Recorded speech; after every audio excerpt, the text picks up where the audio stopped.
விசிக தலைவர் திருமாவளவன் அவரோட கார்ல அந்த பாரிஸ் கார்னர் உயர்நீதிமன்றத்தை ஒட்டின அந்த சாலையில போயிட்டு இருந்தாரு. அந்த டைம்ல ஒரு ஸ்கூட்டர்ல வந்து அவர் கார் மோதிட்டதா ஒரு பிரச்சனை கிளம்புச்சு.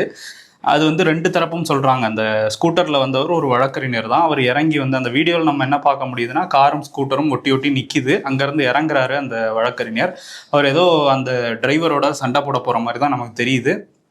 அப்புறம் அங்க இருந்த விசிகாவினர்லாம் வந்து அவர் வந்து தாக்குறாங்க. அவரோட வண்டியை வந்து பிடிச்சி தள்ளி விடுறாங்க. இந்த சம்பவம் வந்து ஒரு பெரிய அரசியலாகவும் மாறி இருக்கு. எதிர்கட்சிகள்லாம் பாருங்க, திரும்ப வந்து காருக்குள்ளே உட்காந்துருக்காரு, அப்பவே வந்து இவங்கெல்லாம் வந்து ரவுடிஸ் மாதிரி நடந்துக்கிறாங்க அப்படிங்கிற குற்றச்சாட்டு இருக்கு. ஏன்னா அந்த வழக்கறிஞர் வந்து உயர்நீதிமன்றம் முன்னாடி இது நடக்குது, ஓடுறாரு, நீதிமன்றத்துல போய் தான் அந்த வழக்கறிஞர் வந்து தப்பிக்கிறாரு. அவ்வளவு பேர் அடிக்கவும் வந்து பாயிறாங்க, அந்த வழக்கறிஞர் பாயிறாங்க. இதுல திரும்ப வந்து இறங்கி இதை தடுத்திருக்க வேணாமா அப்படிங்கிற கேள்வி இல்லாமல் முன்வைக்கப்படுது. இப்போ அவர் வந்து ஒரு விளக்கம் கொடுத்துருக்காரு.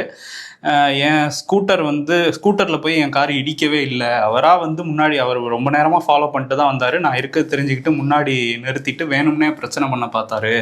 அதை தான் நம்ம கட்சி தோழர்கள் வந்து போய் கேட்க போக சிலர் வந்து தாக்கவும் போனாங்க.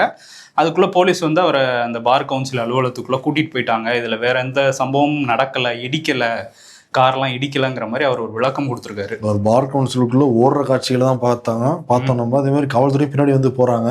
இந்த சம்பவத்துக்கு அண்ணாமலை என்ன சொல்றாரு அப்படின்னா, பாருங்க, பட்டப்பகல்ல விசிக ரவுடிகள் வழக்கறிஞர் தாக்குறாங்க, இந்த சம்பவத்துக்கு பொறுப்பேற்றுக்கிட்டு திரும்ப எல்லாரையும் கைது பண்ணணும் அப்படின்னு வந்து சொல்லியிருக்காரு.